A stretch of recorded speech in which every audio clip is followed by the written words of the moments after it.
Así que bienvenidos a nuestro estudio de la parashá de esta noche, que se llama Pekudei, las cuentas. Pekudei, las cuentas, que se encuentra en Éxodo 38, verso 21 al 40, 38. Y con esta parashá terminamos el libro de Shemot. Pero antes vamos a dar comienzo con la bendición de la Torah, que dice así: Baruch atah Adonai Eloheinu melech haolam asher baharbanu amim benatan lanu et torato. Baruch atah Adonai noten haTorah. Amén. Bendito eres tú, Señor Dios nuestro, Rey del universo, que nos has escogido de entre todos los pueblos y nos dio su Torah. Bendito eres tú, Señor, dador de la Torah. Amén. Como les decía, esta es la última porción del libro de Shemot o de Éxodo, Parashá Pekudei, las cuentas, Éxodo 38, 21 al 40, 38. Y también este Shabbat es un Shabbat especial titulado Shabbat HaHodesh. Shabbat HaHodesh, que es Shabbat del nuevo mes o de la luna nueva, porque vamos a dar comienzo al nuevo año bíblico, comenzando el domingo 30 a la puesta del sol. Entramos en el mes de Aviv o Nisan, y de eso pues hablaré un poquito más adelante. Esta porción no tiene mandamientos, así que lo que voy a hacer es leer algunas partes de los capítulos, no todos, porque es de nuevo, una repetición, y hemos dicho que el propósito de todas estas repeticiones con respecto a la construcción del Mishkan o del tabernáculo es para enfatizar que lo que Hashem ordenó se cumplió. Enfatizar lo que Hashem ordenó se cumplió. Así que comenzando en el capítulo 38, verso 21, voy a leer unas cosas, otras las voy a saltar. Dice: estas son las cuentas Pekudei del tabernáculo del testimonio, que fue contado por orden de Moshe, trabajo de los Leviim, dirigidos por Itamar, hijo de Aarón el Cohen, Betzalel, hijo de Uri, hijo de Hur, de la tribu de Yehudá. Hizo todo lo que le había ordenado el Eterno a Moshe. Con él estuvo Aholiab, hijo de Ahisamach, de la tribu de Dan, tallador, artesano y bordador de lana celeste, lana púrpura, lana carmesí y lino. Y luego comienza a hablar de los metales oro y plata. En el verso 26 dice: de una beca por cabeza, que es la mitad del shekel, o sea, medio shekel, del shekel sagrado, dado por todo el que pasa por el censo de 20 años para arriba, por los 603,550. O sea que 603,550 varones mayores de 20 años dieron el medio shekel, que fue utilizado para hacer las basas y otras cosas del tabernáculo. En el capítulo 39 comienza hablando en los primeros 5 versos sobre las vestiduras sagradas. Luego del verso 6 en adelante comienza a hablar de la labor de las piedras preciosas que eran puestos en el pectoral, en los hombros. Y luego del verso 15 en adelante describe el pectoral. Del 22 en adelante describe el manto del efod, que es el manto completamente de tejelet, del azul tejelet, y que tenía en su borde las granadas y las campanas.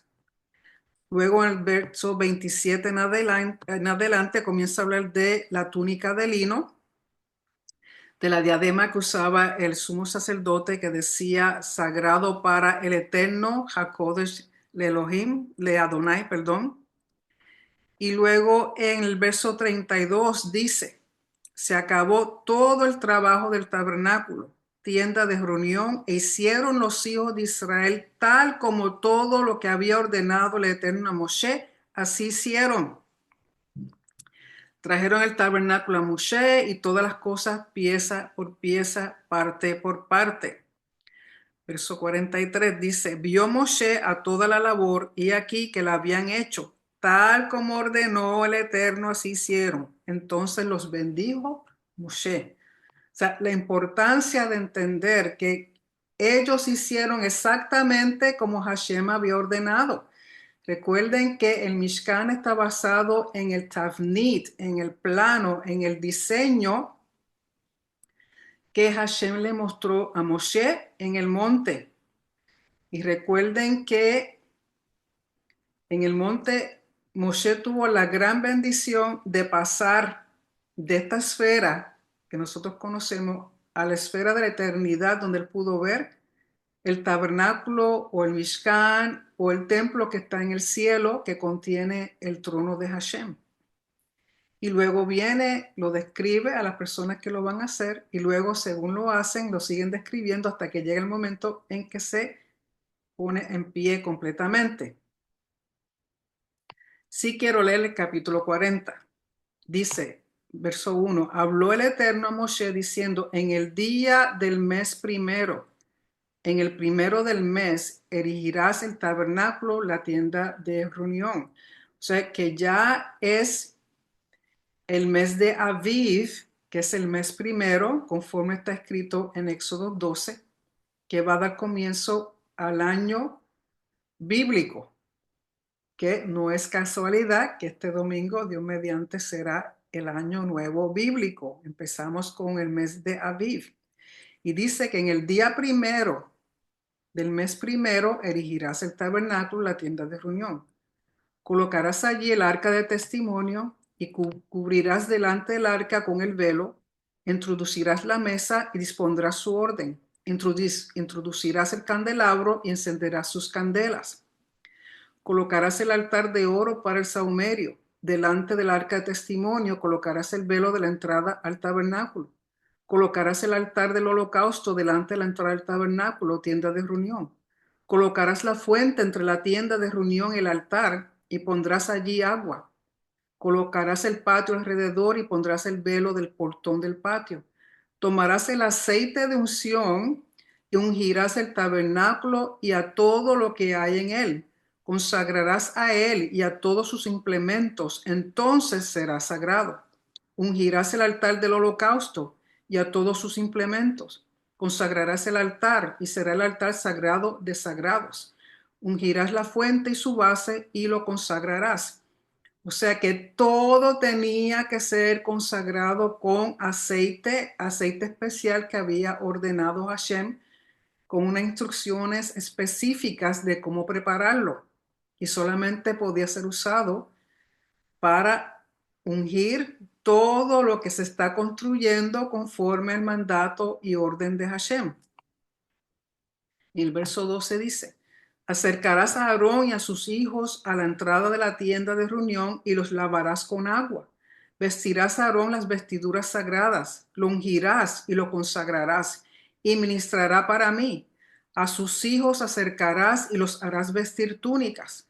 Los ungirás tal como ungiste a su padre y ministrarán para mí. Será para que les sea su unción para quejuná perpetua, para sacerdocio perpetuo por sus generaciones. La unción que fue puesta, el aceite, o sea, ellos, en otras palabras, fueron un Mashiach porque fueron ungidos con este aceite especial. Y esta unción es la señal de un sacerdocio perpetuo por sus generaciones. No es el sacerdocio de Melquisedec, no es sacerdocio suyo o mío, es sacerdocio de Aarón y sus descendientes.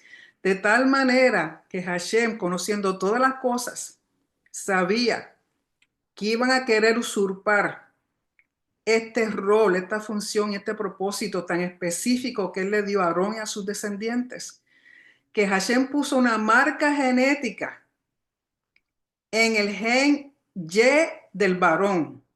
O sea, el gen Y es lo que le da al hombre ser hombre biológicamente, anatómicamente. Es lo que distingue de una mujer cuya genética es cromosomas XX, mientras que el varón es XY.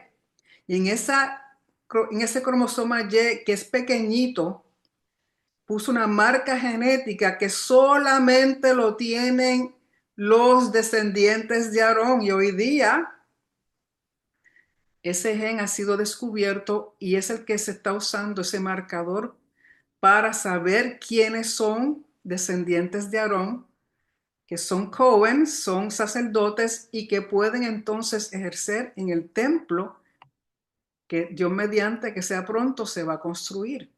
Y ya estas personas han sido escogidas, han sido identificadas, se sabe quiénes son gracias a ese marcador genético que se llama así, perdón, el gen de Cohen, de los sacerdotes. Hizo Moshe tal como todo lo que le ordenó el Eterno a él, así hizo. Tenemos que entender que esto se repite una y otra vez. Cuando Hashem ordena algo, uno simplemente tiene que cumplir. Él no está pidiendo opiniones. Él no está preguntándole a uno si le gusta o no le gusta. Él no está diciendo ¿qué les parece a ustedes? No. Hashem dice, uno cumple. Entienda o no entienda, uno cumple lo mejor que uno pueda. Verso 17. Fue en el primer mes del segundo año, o sea que llevan 2 años ya en el desierto. Recuerden que cuando ellos salieron de Egipto era el 15 de Aviv. 7 semanas después reciben los mandamientos. Moshe sube al monte, reciben la Torá y sabemos que Moshe tiene que subir 3 veces. La última vez que sube y baja viene siendo en el 10 de Tishri, que viene siendo lo que va a ser en un futuro Yom Kippur. Entonces, de ese momento en adelante comienza la instrucción a pasarse a lo que van a hacer todas las cosas referentes al tabernáculo. Terminan y ya es el año segundo que llevan en el desierto. Entonces dice de nuevo, fue en el primer mes del segundo año, en el primero del mes, que fue erigido el tabernáculo. Hizo erigir Moshe el tabernáculo, puso sus basas, puso sus tablas, puso sus pasadores e hizo levantar sus columnas. Tendió la tienda sobre el tabernáculo y colocó la cobertura de la tienda sobre él por encima, tal como ordenó el Eterno a Moshe. Tomó y puso el testimonio en el arca, colocó las barras en el arca y puso la tapa sobre el arca por encima. Trajo el arca al tabernáculo, colocó el velo extendido y cubrió el arca de testimonio tal como ordenó el Eterno a Moshe. Puso la mesa en la tienda de reunión en el costado del tabernáculo hacia el norte, fuera del velo. Dispuso sobre ella un orden de panes delante del Eterno tal como había ordenado el Eterno a Moshe. Colocó el candelabro en la tienda de reunión frente a la mesa, en el costado del tabernáculo hacia el sur. Encendió las candelas delante del Eterno tal como había ordenado el Eterno a Moshe. Colocó el altar de oro en la tienda de reunión delante del velo. Quemó sobre él sahumerio de especias, tal como había ordenado el Eterno a Moshe. Colocó el velo de la entrada al tabernáculo. Al altar del holocausto colocó frente a la entrada del tabernáculo, tienda de reunión, y ofreció sobre él el holocausto y la oblación, tal como había ordenado el Eterno a Moshe. Colocó la fuente entre la tienda de reunión y el altar, y puso allí agua para lavar. Se lavaron en él Moshe, Aarón y sus hijos, sus manos y sus pies. Cuando venían a la tienda de reunión y cuando se acercaban al altar se lavaban, tal como había ordenado el Eterno Moshe. Hizo erigir el patio alrededor del tabernáculo y del altar y colocó el velo del portón del patio. Así terminó Moshe la labor. Y estos últimos versos son muy importantes, dice de 34 en adelante. Cubrió la nube la tienda de reunión y la gloria, la Shejinah, la presencia visible del Eterno llenaba el tabernáculo.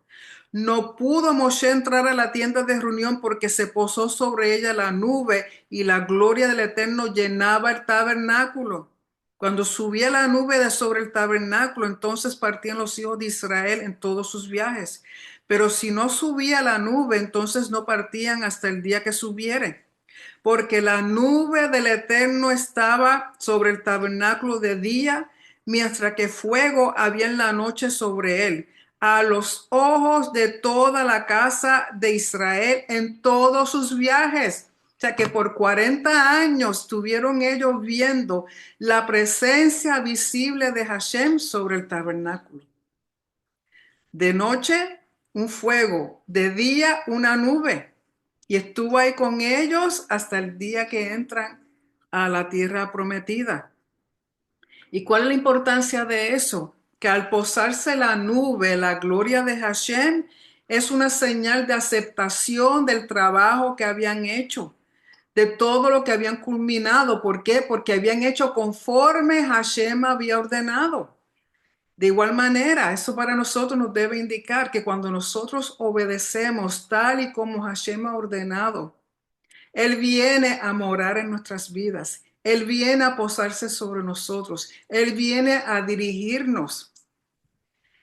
Y esa presencia es cuando hay obediencia, con corazones sinceros. ¿Que lo entendemos todo? No, seguro que no. Pero no es cuestión de entender, porque según uno va obedeciendo y practicando, uno va entendiendo. Al principio uno no sabe ni lo que está haciendo. Cuando uno comienza, por lo menos yo comencé, para mí, yo comencé con el Shabbat. ¿Yo entendía todo lo del Shabbat? Absolutamente que no, pero hacía. En obediencia preguntaba qué hago, qué no hago, cómo se hace, cómo no se hace. Y mientras uno más practica, ensaya, más uno va entendiendo. Y el Espíritu Santo le va a dar dando a uno discernimiento, conocimiento y entendimiento de lo que está haciendo. Así que es bien importante y quedamos en que Moshe no pudo entrar al tabernáculo porque la presencia de Hashem llenó todo el Mishkan, su gloria visible, y lo vieron todos los que estaban allí. O sea que no pueden decir que Hashem no existe, no pueden decir que no oyeron nada, no pueden decir que no vieron nada, porque por 40 años tuvieron esa presencia de Hashem allí. Y quiero compartir con ustedes, ya que la porción en sí es corta, un PowerPoint para mostrarle unas cositas y hablar un poco sobre el Año Nuevo Bíblico.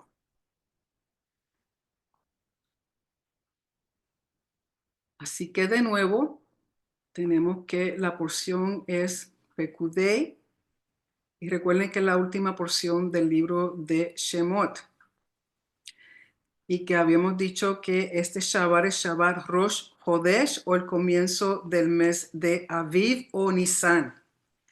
Y Pekudei se pueden tener como inventario las cuentas del Mishkan. Y en Éxodo 39, verso 33 al 42, conforme el mandato del rey, tenemos que corchetes, tablas, barras y basas podemos relacionarlas con el cuerpo humano. Ustedes saben que como médico, pues me interesa esa parte de relacionar la medicina y la ciencia con lo que estoy leyendo. Y muchas veces hay una gran correlación. Y en términos del Mishkan, el cuerpo es muy parecido al Mishkan y el Mishkan es muy parecido al cuerpo. Por lo tanto, los corchetes, tablas, barras y basas las podemos ver como huesos, articulaciones, tendones y ligamentos. La cubierta, las cortinas, el velo, las vestimentas, los podemos asociar con piel, músculos, la carne. El arca del pacto podemos relacionarlo con el corazón, con el trono de Elohim. Los mandamientos, las tablas de piedra, los podemos relacionar con Torah en el corazón. La mesa de panes, el pan de vida, la provisión de parte de Hashem. La menorá, la luz del mundo, aceite del Espíritu Santo, el árbol de vida. El altar de incienso con intercesión, con aroma fragante. El altar de holocaustos, ofrendas de acercamiento. Y por último, la fuente de bronce, que representa las aguas de vida, purificación y nueva creación o juicio. Y aquí para mostrarle una idea de cómo podían haber sido las vestimentas, aquí tenemos el manto hecho de tejelet, todo de azul, y el efod que va por encima del manto. Y recuerden que el manto azul en su borde tenía las campanas y las granadas. Y el efod básicamente cubre la parte de atrás del sacerdote, del sumo sacerdote, y en las hombreras tenemos las piedras de ónice que tienen grabados los nombres de las tribus, 6 a un lado y 6 a otro, porque cada vez que el sumo sacerdote se presentaba a Hashem, llevaba sobre sus hombros un recordatorio, un memorial de las tribus. Luego tenemos el pectoral. Recuerden que el pectoral también era para recordar como un memorial las 12 tribus porque contenía 12 piedras y cada piedra representaba una de las tribus. Y este pectoral iba al frente, en el pecho del sumo sacerdote. Y este pectoral, recuerden que estaba hecho en forma doble, formando un bolsillo donde se ponían el tumim y el urim, que eran piedras que eran utilizadas para comunicarse con Hashem en términos de cuando tenían alguna pregunta o querían saber algo, el sumo sacerdote se presentaba a Hashem y Hashem contestaba.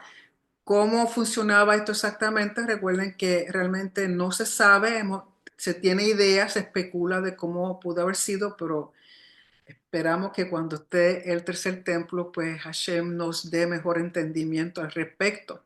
Habíamos hablado de la diadema de oro que lleva el sumo sacerdote sobre su frente, donde dice Kadosh le Adonai, santo para Hashem. Y era completamente de oro, amarrada con hilo en tejelet detrás de la cabeza del Cohen. Y cuando el Cohen vestía todas estas vestimentas que eran para gloria, que eran para honra, recuerde que los materiales que se usaron eran muy costosos. El tejelet, el azul tejelet, se usaba oro. Y podemos ver, él tiene su túnica puesta debajo de la túnica azul y luego el efod y cómo más o menos se vería la vestimenta en el tiempo en que el sumo sacerdote las utilizaba. Y recuerde que el sumo sacerdote se distinguía por sus vestimentas del resto de los Kohanim, ya que es el sumo sacerdote y es el conforme a como describe la Torá, el que tenía más grado de santidad que ninguna otra persona, que ningún otro Cohen, ya que él tenía el privilegio de entrar al lugar santísimo una vez al año.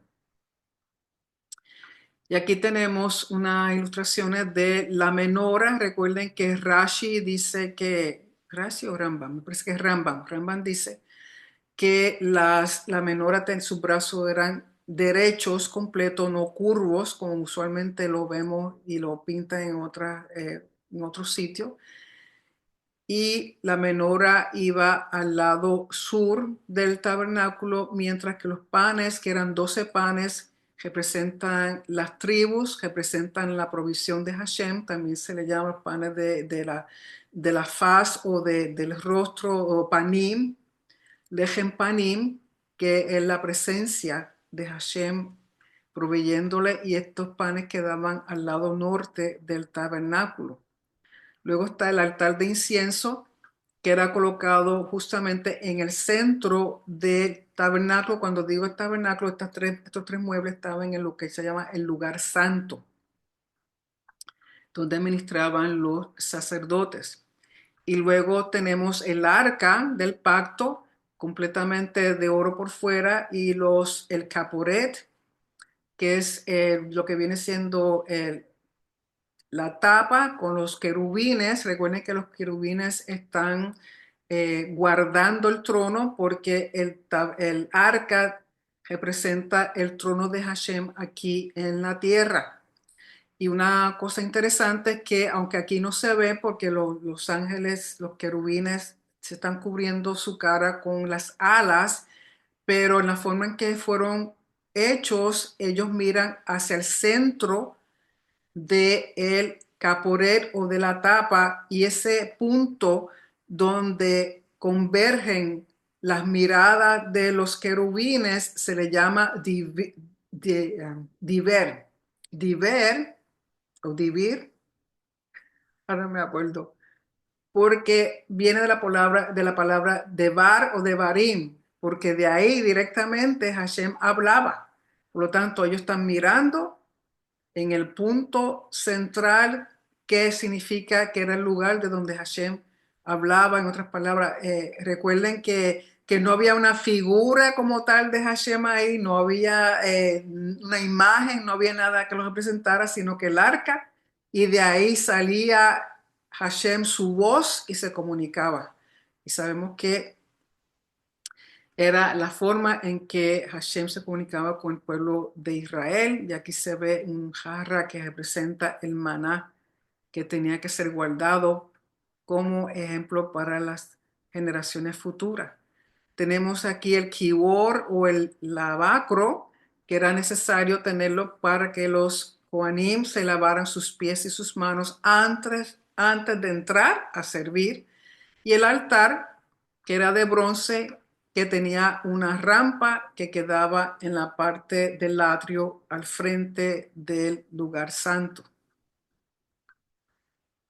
Y aquí vemos una ilustración donde ya está completamente erigida el Mishkan. Y aquí vemos con todo el atrio alrededor, la entrada principal que era por el este, que esta cortina que está aquí es lo que va a ser en futuro la puerta Nicanor en el templo. Y sabemos que entonces alrededor del tabernáculo van a estar los levitas y alrededor de los levitas van a estar el resto de las tribus. Mashach, había que Mashach, asociado con Mashiach, había que ungirlo todo. En Éxodo 40, del 9 al 5, dice, todo tiene que ser ungido para consagrarlo. En otras palabras, separarlo para uso exclusivo en el abodá, servicio a Hashem. La consagración es porque es consagrar eso, señalar eso en particular para uso exclusivo en el servicio a Hashem. No puede usarse para ninguna otra cosa. La palabra Mashach aparece 8 veces y el número 8 está asociado con permanencia, con eternidad. En Ezequiel 43:4 en adelante leemos, y la gloria de Hashem entró en la casa. Recuerden que casa es otro término para decir templo. Y la gloria de Hashem, la Shejinah, la presencia visible, entró en la casa, templo, por la vía de la puerta que mira al oriente. Y el Espíritu me llevó en volandas al atrio interior. Y aquí la gloria de Hashem llenaba la casa. Entonces oía uno que me hablaba desde la casa, y el varón se mantenía en pie junto a mí, que me decía, hijo de hombre, este es el lugar de mi trono, el lugar donde posaré las plantas de mis pies, donde moraré en medio de los hijos de Israel para siempre. Y la casa de Israel no profanará más mi santo nombre, ni ellos ni sus reyes con sus idolatrías, ni con los cadáveres de sus reyes en sus lugares altos. Así que vemos que esto ocurre en Ezequiel, hablando del tercer. Recuerden que Ezequiel habla del tercer templo y habla también utilizan parte de las profecías de Ezequiel para cuando se construyó el segundo templo. Y se piensa que también el tercero será en base a lo que Ezequiel dice. Nueva creación, podemos relacionar Bereshit, la creación de todas las cosas, con la creación o cuando se terminó, se construyó por completo el tabernáculo. Y vamos a ver que hay paralelos entre Bereshit, capítulo 1 y 2, y Shemot, capítulo 39 y 40. En Génesis tenemos que vemos a Elohim como arquitecto del universo, y en Éxodo Shemot vemos a Moisés como el arquitecto del Mishkan. En Génesis 1:31 dice, y vio Elohim todo lo que había hecho, y aquí que era bueno en gran manera. En Éxodo 39:43 dice, y vio Moshe toda la obra, y aquí que la habían hecho como Hashem lo había mandado. Génesis 2:1, fueron pues acabados Calal los cielos y la tierra. Éxodo 39:32. Así fue acabada Calal toda la obra del Mishkan. Génesis 2:2. Y acabó Calal Elohim toda la obra que hizo. Éxodo 40:33. Así acabó Moshe la obra. Génesis 2:3. Y Elohim bendijo y lo santificó. Él reposó de toda la obra que hizo. En Éxodo 39:43 dice, y Moshe bendijo. Y el 49 dice, y lo santificarás todo. Y el 40:34, y la gloria de Hashem llenó el Mishkan. En la creación termina con el Shabbat, Hashem reinando como rey soberano. Y en Éxodo, el Mishkan, Hashem reinando como rey soberano porque se posa sobre el tabernáculo y reposa sobre ella. Y vamos a ver que cuando entremos la próxima semana en el libro de Vayikra, es 6 días después que él llama a Moshe, o sea, un paralelo con la creación. 6 días reposa, 6 días entonces llama de nuevo a Moshe para que entre. Dice, cuando decimos el Kiddush en Shabbat, proclamamos a Elohim como el creador de todo, que acabamos de escucharlo cuando se hizo el Shabbat con los pastores Iván y Evelyn. Entonces, otra relación entre la creación del mundo y la construcción del Mishkan es lo siguiente. Número 1, los cielos como cortina. Hashem puso los cielos, extendió los cielos como cortina y hay cortina sobre el Mishkan. Hashem separa las aguas de arriba de las aguas de abajo. El paroquet, que es el velo que separa entre el lugar santo y el santísimo. Número 3, recoge las aguas. Hashem recoge las aguas inferiores en un lugar. Número 3, Hashem se recoge el pueblo y Kior, que es lavacro para el lavado. O sea, las aguas recogidas en el Kior. Número 4, creación del sol, la luna y las estrellas. Número 4, la luz de la menora. Número 5, la creación de los peces y las aves. Número 5, los querubines son hechos. Número 6, la creación de Adán en el Edén para guardar y abodá, hacer abodá, servir o laborar. Número 6, dedicación de Aarón como sumo sacerdote.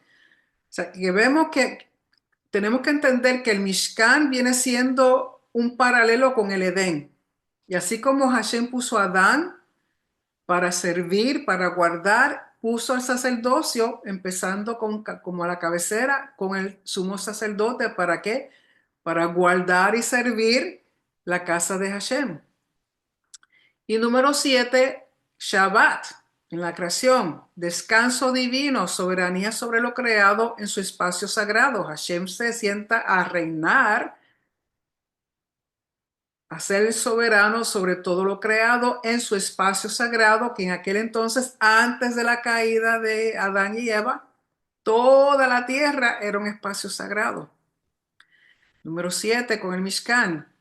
El Mishkan es ungido, es completado todo y se convierte en el espacio sagrado en el cual Hashem puede volver a morar en medio de su pueblo, en medio de su creación. Recuerden que el propósito del Mishkan es Hashem separar un lugar santo, puro, limpio, donde no haya muerte, para él poder comunicarse, convivir con su pueblo, como hizo con Adán y Eva, antes de que ellos rompieran pacto y estaban en el Edén, en el jardín del Edén. La presencia visible se describe como una nube. En el hebreo es kavod, que es la Shejinah. Kavod también se puede traducir como gloria, como honra. Tiene que ver con algo pesado. La presencia de Hashem es algo pesada. Y malé significa llenar con vida. Él crea y lo llena con vida. Él crea y lo llena con vida. En Éxodo 40:34 dice, entonces la nube cubrió el Mishkan. Ya habíamos leído esto, pero para que lo entendamos un poquito mejor. Entonces la nube, que es el Kavod, la Shejinah, la gloria, el honor de Hashem, cubrió el Mishkan y la gloria de Hashem llenó el Mishkan. Se lo cubre y lo llena. Y Moisés no podía entrar en el Mishkan porque la nube se había instalado sobre ella y la gloria de Hashem había llenado Malé, el Mishkan. O sea, es la presencia de Hashem lo que le da función, rol y propósito al Mishkan. Es como una casa. Una casa no es un hogar hasta que hay gente viviendo, morando en ella. Mientras no hay gente, no hay una familia, es simplemente 4 paredes. Es las personas lo que convierten ese edificio, esa estructura en un hogar. De igual manera el Mishkan, si no, la presencia de Hashem no entra, no lo llena, simplemente hubiera sido una tienda. Pero es su presencia que lo llena todo, que hace que el Mishkan se convierta en ese espacio sagrado para que Hashem more. Lo llena con su presencia, con su vida misma. Verso 36. Y cuando se alzaba la nube de Mishkan, los hijos de Israel partían en todos sus trayectos. Pero si la nube no se alzaba, no partían hasta el día en que se levantaba. Porque la nube de Hashem permanecía de días sobre el Mishkan y de noche había fuego en él, a la vista de toda la casa de Israel en todas sus jornadas. La nube, el fuego, la gloria es la presencia visible. Y la nube se muda del monte al Mishkan. Recuerden que cuando Hashem se presenta en el monte Sinaí, en la cima del monte, hay fuego, hay nubes oscuras, hay relámpagos. Pues esa nube entonces ya no tiene que estar en el monte, sino que pasa al Mishkan, porque el Mishkan se va a ir moviendo hasta que lleguen a la tierra prometida. La presencia de Elohim, su Shejinah, su Kabod, conforme Éxodo 40, del 34 al 38, tiene que ser en base a que haya un espacio sagrado. Y Hashem ha designado espacios sagrados y tiempos sagrados. Por ejemplo, en términos de espacios sagrados tenemos el Edén, el Mishkan, el primer templo, el segundo templo, aunque en el segundo templo su presencia no era visible, pero estaba. En Yeshua su presencia, en nosotros su presencia. En el tercer templo, en la era mesiánica, es la esperanza de que su presencia visible se pueda ver de nuevo, y luego la eternidad, que va a ser un Shabbat continuo, el Shabbat cósmico. ¿Okay? Así que esos son espacios sagrados.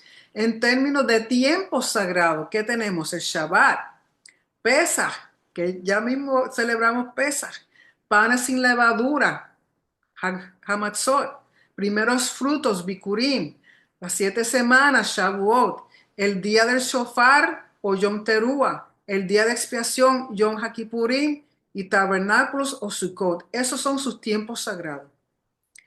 Hay espacios sagrados y tiempos sagrados. ¿Por qué? Porque la única forma que Hashem puede moverse en medio nuestro es que haya un espacio sagrado. Y cuando celebramos sus tiempos sagrados, pues entonces tenemos la gran bendición de su presencia en nuestras vidas. Y esperamos, es la esperanza nuestra, de que su presencia se haga completamente visible como lo estuvo en el Mishkan, completamente visible como lo estuvo un tiempo en el primer templo. O sea, que esa es la esperanza que tenemos nosotros. Así que la creación está asociada con el templo. La creación es el macrocosmos o el macrotemplo, y la tierra, el Edén, viene siendo el microcosmos o el microtemplo. La humanidad, representamos a Hashem, somos su imagen, estamos hechos a imagen y semejanza de él, por lo tanto somos el ídolo que representa a Hashem. No un muñequito, no una estatua, no una figura, sino nosotros mismos. Somos esa imagen, somos ese ídolo que representa a Hashem y su presencia en nosotros. El Shabbat finaliza la creación con el Shabbat, Kadosh, que el Shabbat es santo, descanso. Hashem reinando como soberano de todo. El Kiddush, cuando nosotros declaramos el Kiddush cada Shabbat, estamos declarando un memorial de la creación y el Shabbat, proclamando la soberanía del Creador. En el futuro milenio, en el año 7000, será el año cósmico, Shabbat cósmico.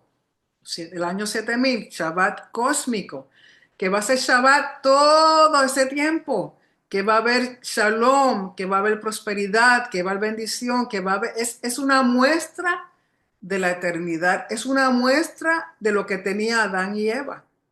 Y el espacio sagrado es una esfera de vida, donde Hashem mora en medio nuestro por siempre.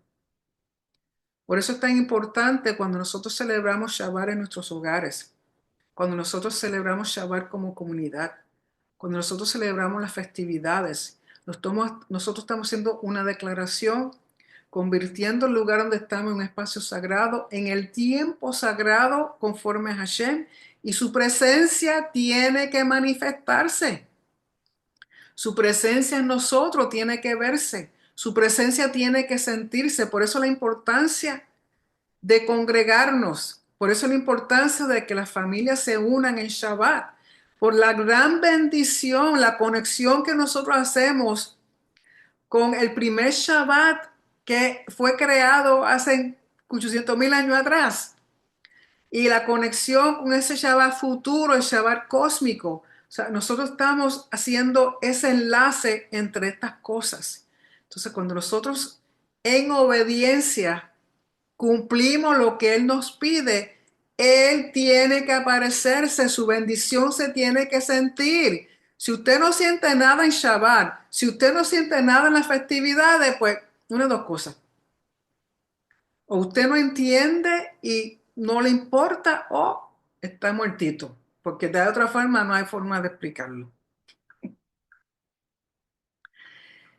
Y es una recreación, el Mishkan, el templo es una recreación, creación del universo. Era para Elohim proveerle un espacio originalmente sagrado a su creación y él morar en medio de ellos. Adán y Java eran los administradores, ministros vasallos, sacerdotes, representantes, imagen de Hashem, siervos del espacio sagrado, el jardín en el Edén.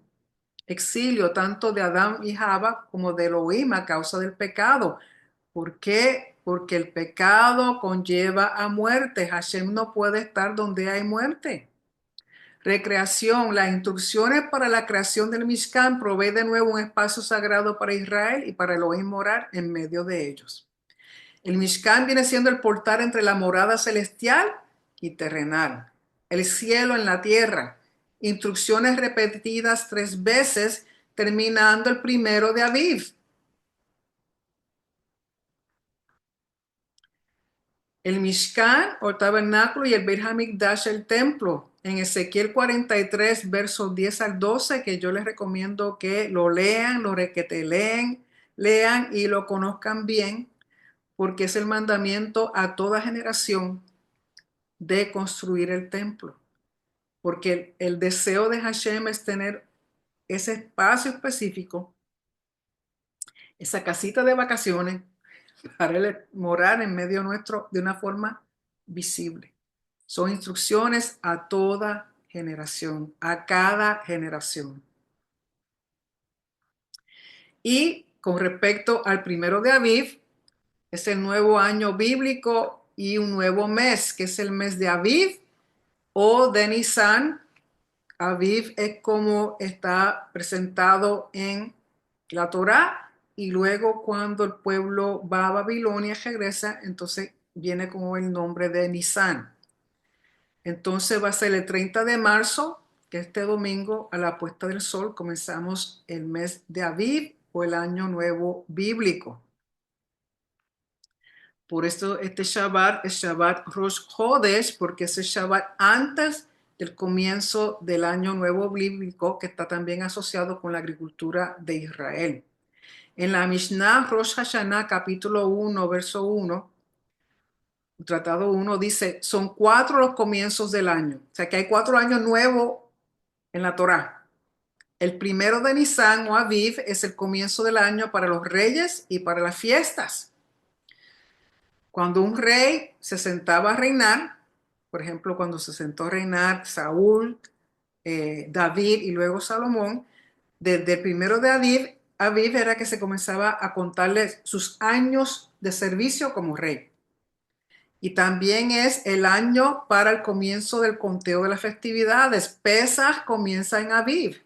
Entonces, de Aviv en adelante es que empezamos a contar para saber todas las fiestas una por una, después de Pesaj. Tenemos Pesaj, panes sin levadura, tenemos primeros frutos, después tenemos el conteo del Omer, después tenemos Shavuot, tenemos un break en el verano, después pasamos a la fiesta del otoño, así sucesivamente, pero empezamos con Aviv, con Pesach en Aviv.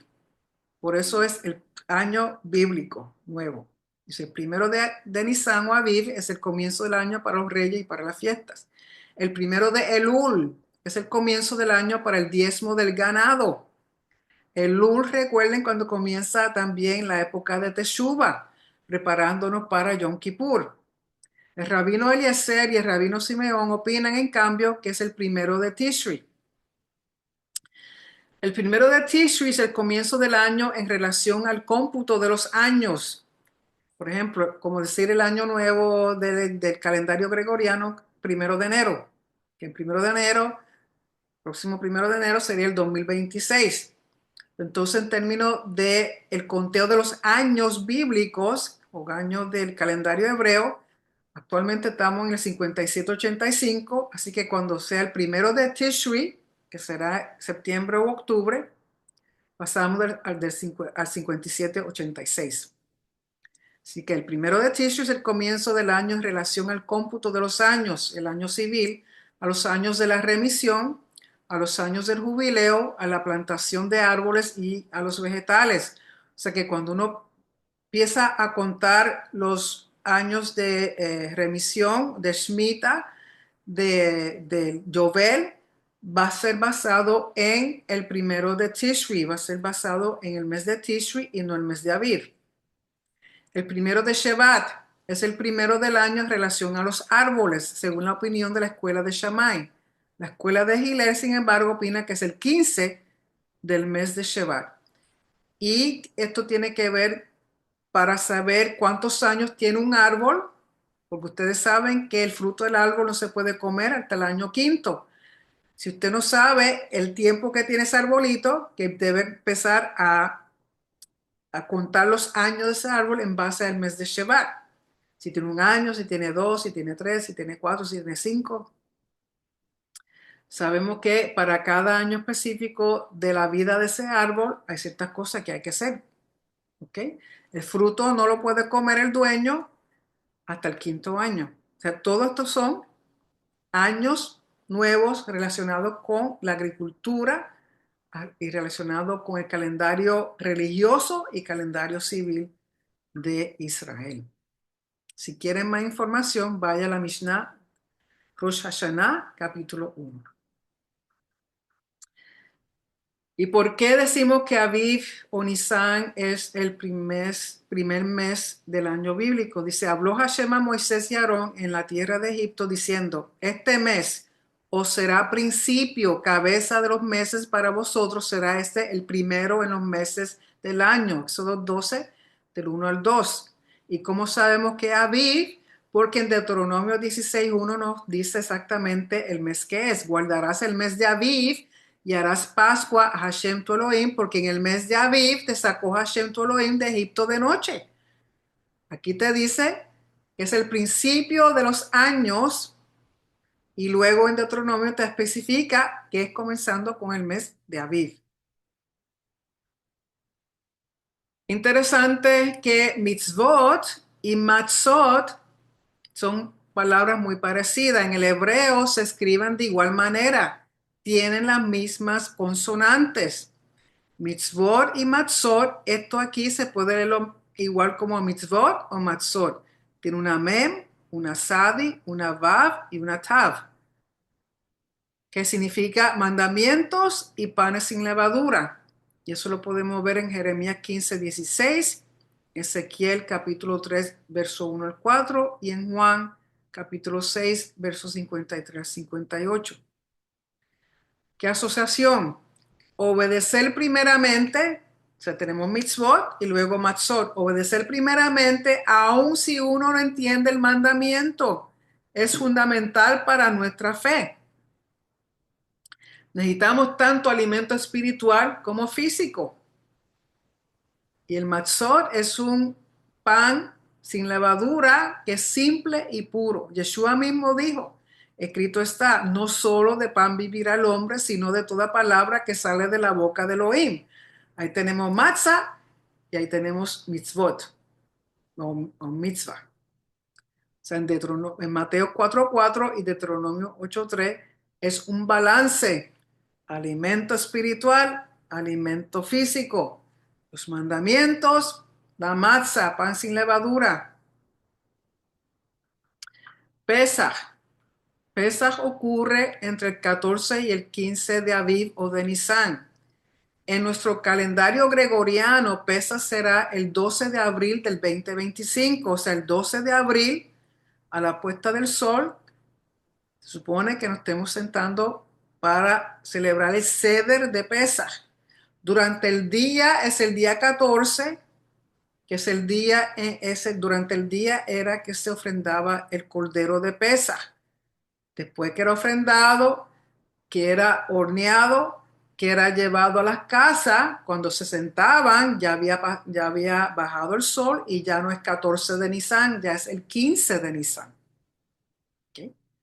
Así que el Seder, uno se sienta a celebrar el orden del Pesaj. Se elimina toda levadura antes de celebrar Pesaj. ¿Qué es levadura? Hoy día, cuando uno busca y lee sobre todo las instrucciones rabínicas, eh, tienen un listón, y para mí que lo que han hecho es complicar las cosas, porque la gente se enfoca tanto en asegurarse que nada tenga levadura y, y han eliminado tantas cosas que se pueden comer, que para mí lo han complicado. Y en mi opinión muy personal, que levadura es referente a lo que se le echa al pan, porque si vamos a ver, cuando se da la instrucción del Pesaj, solamente está hablando de pan y cordero y hierbas amargas. Te dice que a ese pan no le echen levadura. Levadura es lo que lo hace crecer. No le echen levadura. Y sabemos que nada con levadura se podía poner en el altar. Y hay dos ofrendas que se ponen en el altar: la carne de los animalitos ofrendados más los panes sin levadura. Por lo tanto, para mí levadura está asociado solamente con aquello que sea pan, con harina. Por lo tanto, no coma nada que sea pan, no coma nada que sea con harina. Y si tiene duda, decía mi madre, ante la duda saluda, no lo coma. ¿Okay? Pero se elimina toda levadura en el sentido de que es evitar que uno tenga algo con levadura, lo tiene expuesto, lo agarre, se lo coma y después se dé cuenta, ay, no podía comerme eso. Entonces la intención de que eliminar toda levadura es sacar fuera de la vista de uno aquello que contiene levadura. Desde la puesta del sol se comienza el Seder, o sea, el 12 de abril, la puesta del sol se comienza el Seder. Se come matzah, que es pan sin levadura, maror, que son las hierbas amargas, y se pone un hueso de cordero como memorial del Corban Pesaj. No se come cordero, por lo menos nosotros no comemos cordero. Hay una secta de judaísmo que comen cordero, pero entendiendo de que no es el Corban Pesaj. Recuerden que el Corban Pesaj, la ofrenda de Pesaj, es el cordero que se mataba, se degollaba en el templo, cuya sangre iba en el altar, y el resto de ese animalito había que hornearlo. Y eso era lo que se comía en la casa, porque es una ofrenda shelamim, es una ofrenda de paz. El Pesaj es una ofrenda, el Corban Pesaj es una ofrenda de paz, shelamim. ¿Por qué? Porque se come fuera del templo, en los hogares dentro de la ciudad de Jerusalén. Ni hay templo, ni vivimos en Jerusalén. Por lo tanto, lo que nosotros hacemos es un ensayo, estamos ensayando el Pesaj, la celebración de Pesaj. Y en Telegram tenemos disponible en PDF la Haggadah para la familia, edición ArtScroll. Y aquí tengo el enlace. ¿Por qué?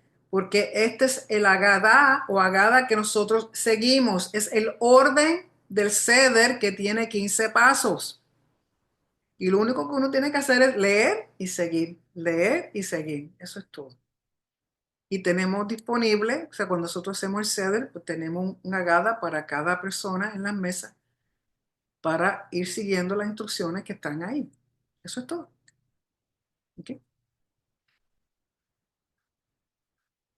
Y esta, así como se ve, la Agadá para la familia de Art Scroll. Y esta es la que usamos porque esta es la que hacen nuestros amados hermanos judíos la noche del Seder de Pesach. Lo mismo que ellos van a estar haciendo, nosotros estaremos haciendo.